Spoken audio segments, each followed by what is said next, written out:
안녕하세요. 전기 비기너입니다. 이번 시간에는 전기 기능사 실기시험 후기에 대해 알아보겠습니다. 저도 작년 4일차 전기 기능사 실기시험을 이맘때 본 사람이고요. 시험이 어떤 식으로 진행되는지와 늘 실기시험에 대한 의문점들 많잖아요. 그 이야기에 대해 한번 알아보도록 하겠습니다. 단 제 경험이기도 하고 각 시험장마다 조금씩 다르다는 점은 양해 부탁드립니다. 자, 전기 기능사 실기시험 10여만 원을 내고 접수를 하셨을 거예요. 시험장이 넉넉하지 못해서 어느 분은 다른 시도에서 보시기도 할 겁니다. 그래서 접수일 되자마자 대기했다가 접수해야 했죠. 자, 이제 시험일이 되었다고 합시다. 실기 시험일이 되면 당연히 신분증하고 수험표 지참하여 시험장으로 향합니다. 저는 오전 시험으로 8시 30분까지 입실하라고 하여 조금 일찍 서둘러 8시 10분쯤 도착했습니다. 시험장에 도착하시면 국가 자격 시험장이라고 하여 한국산업인력공단에서 각 자격증별 시험 장소 안내 표지를 눈에 잘 띄는 곳에 붙여 놓습니다. 저희는 전기 기능사라는 안내 표지에 따라 쭉 찾아가시면 됩니다. 모르시겠으면 안내해주는 사람도 있어 물어보시면 됩니다. 옆에 사람한테 물어봐도 금방 찾으실 수 있습니다. 해당 시험장에 다다르면 사람들이 복도에 모여 있습니다. 전기기능사 시험은 실습형 시험이기 때문에 시험장에 기구와 재료들이 이미 배치되어 있기 때문에 바로 입장할 수 없습니다. 다만 창문으로 대충 보이더라고요. 이후 시간이 되면 감독관이 수험생들에게 입장을 하고 알리면 그때 안으로 들어가시면 됩니다. 이후 감독관이 수험생 이름을 호명하면서 명찰 같은 번호표를 나눠줍니다. 그거 받으면서 핸드폰 반납하시면 되고요. 그 다음 명찰은 몸에 달고 명찰 번호는 자신이 실습할 자리 번호이기도 합니다. 이후 지정된 시간이 되면 앞에 문을 닫고 감독관이 겨탁 같은 곳에 위치한 후 모두 앞으로 모이시라고 합니다. 이후 시험지와 주의사항에 대한 종이를 나눠주고 같이 쭉 확인합니다. 저희는 그냥 바닥에 털썩 앉아서 들었습니다. 제일 먼저 유의사항과 시험 관련된 공지사항을 알려주십니다. 다들 처음 보는 분들이 많아서 그런지 감독관 말이 끝나기도 전에 질문이 엄청났습니다. 감독관이 질문은 한 번에 다 받겠다고 합니다. 계속 유의사항에 대해서 알려주시는데 다른 감독관은 수험생 몇 분이 벌써 제어판 설계를 하니 시간 많으니 유의사항 먼저 들으라고 주의를 줍니다. 그래도 말 안 듣는 분들은 늘 계시죠. 저는 눈으로 한번 회로도를 보고 시간이 좀 걸리겠구나 싶었습니다. 그래도 다행인 게 헷갈리는 문제가 나오지 않았다는 생각에 다시 유의사항을 듣기 시작했습니다. 이후 질문의 시간이 되었습니다. 질문은 우리가 늘 궁금하고 인터넷 검색해도 잘 나오지 않거나 시험장별로 달라 기준점이 없어 힘들게 했던 것 위주로 질문합니다. 이 이야기는 끝에서 다시 할게요.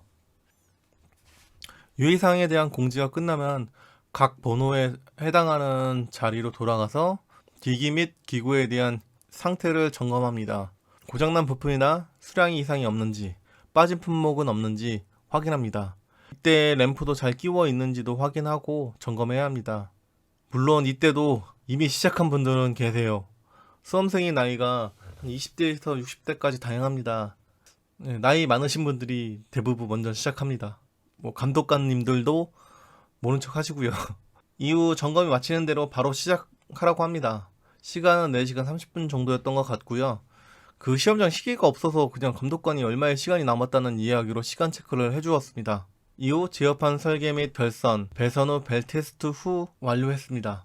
이때 늘상 연습하는 대로 진행했습니다. 작업하는 동안 느낀 점은 감독관들이 상당히 우호적이었습니다. 옆에 한 분이 정말 잘못 결선을 했던지 간접적으로 뭔가 잘못되고 있다는 것을 암시해줍니다. 또 사방이 뚫려 있고 모든 수험생이 동일한 문제를 작업하고 있습니다. 제가 한참 하고 있는데 약간 싸한 느낌이 나서 감독관이 제 걸 쳐다보는 줄 알았더니 제 뒤에 있던 수험생이 제 걸 보고 본인 거랑 비교하시더라고요. 물론 부정행위는 하면 안 되겠죠? 주의하실 게 어느 분은 제가 제어판 결선 들어간 지 5분 만에 제어판을 합판에 달고 배관을 치시는 겁니다. 정말 놀랐습니다. 벌써? 그런데 순서를 좀 바꿔 하시는 분들도 계시더라고요. 제어판을 합판에 매달아 결선을 하시는 분도 계시고 좀 특이하게 하시는 분들도 많으시더라고요. 자기만의 리듬과 스타일로 하세요. 주변 신경 쓰지 마시고요. 아무리 빨리 해도 제어판 동작이 안 되면 실격입니다. 대충 그림이 그려지시나요? 그럼 질문에 대해서 알아볼게요. 제가 블로거라서 시험 당일날 바로 와서 정리해뒀답니다.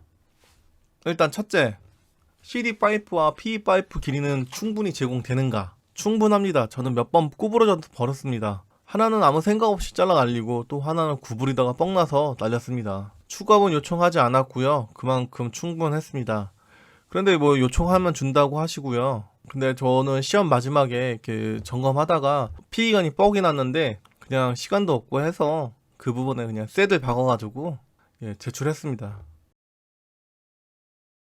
두 번째, 주회로선과 보조회로선의 양은 충분한가? 절대 부족하지 않습니다. 부족하거나 요청하면 주시고요. 특히 보조회로는 3분의 1 남는 것 같습니다. 주회로는 얼마 들어가지 않잖아요. 부족하지 않으니 절대 걱정하지 마세요. 다른 사람들 봐도 손은 남아돌아요. 피스는 개인 것을 사용해도 됩니다. 웬만한 건 다 허용해 주는 것 같아요. 별의별 걸 다 들고 오시더라고요. 옆에 사람은 아예 피스를 종류별로 딱딱 가지고 있더라고요. 또 애매한 것들도 이미 감독관들도 다 알고 계신지 다 알려주십니다. 단자에 접지하는지 않으면 그냥 놔두라고 하는지 다 알려줍니다. 저희는 접지를 피스로 박았고요. 퓨즈 1차 측은 보조 회로로 하라고 알려줍니다. 황색선이겠죠?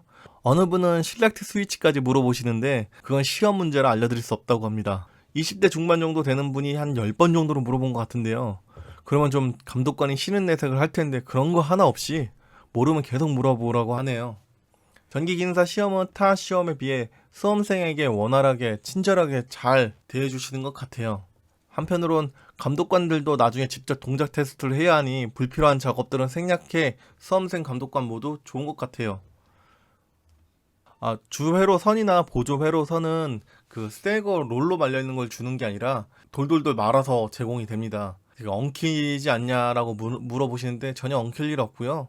저는 이렇게 풀면서 한쪽을 의자 다리에 놓고 그 팔 정도 되는 길이로 해서 열묶음 정도 추스린 다음에 아래 위로 잘라서 한 50cm 정도로 잘라서 결선했고요. 나머지는 보조선으로 사용했는데요. 정말 배선할 때 부족하지 않으니까 걱정하지 마세요. 모자라면 또 준다고 합니다. 중간중간에 감독관한테 얘기하고 화장실 다녀오셔도 됩니다. 그리고 겨울에 시험을 응시했는데도 불구하고 땀 뻘뻘 흘리면서 작업했습니다. 여러 겹 입고 가세요. 더우면 벗어서 하시면 되고 또 체력이 부족할 수도 있으니 초코버나 뭐 갈증 날 수도 있으니까 물 같은 거 준비해 가시면 좋을 것 같아요. 저도 초코바 가져갔습니다. 마지막으로 시계 꼭 챙겨 가세요. 하필 시험장에 시계가 없었던 건지 아니면 시계가 잘 보이지 않았던지 아무튼 감독관이 시간을 알려줍니다. 근데 감독관이 잘못 알려줘서 깜짝 놀랐죠.